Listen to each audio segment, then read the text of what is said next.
తెలంగాణ రాష్ట్రం ఏర్పాటైన తర్వాత 2016 సంవత్సరంలో రాష్ట్ర ముఖ్యమంత్రి గారు సెప్టెంబర్ నెలలో 33 జిల్లాలను దాదాపు 40 రెవెన్యూ డివిజన్లను దాదాపు 66 మండలాలను ప్రకటించడం జరిగింది. అప్పుడే రామాయంపేట రెవెన్యూ డివిజన్ కేంద్రంగా చేయాలని గతంలో తాలూకా ఉండే నియోజకవర్గ కేంద్రంగా ఉండే అంజయ్య గారు ముఖ్యమంత్రిగా ప్రాతినిధ్యం వహించిన చారిత్రాత్మక ప్రాంతం కాబట్టి రెవెన్యూ డివిజన్ ఏర్పాటు చేయాలని ఆ రోజు మొట్టమొదట నేను ఆమరణ నిరాదీక్ష చేయడం జరిగింది సెప్టెంబర్లో. తర్వాత పట్టణంలోని అన్ని రాజకీయ పార్టీలు ఒక బీఆర్ఎస్ మినహా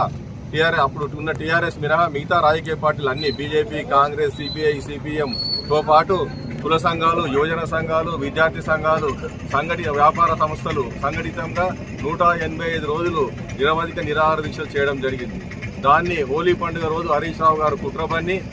నేను మా ఇంటికి వచ్చినట్టయితే, మినిస్టర్ క్వార్టర్స్కి వచ్చినట్టయితే నేను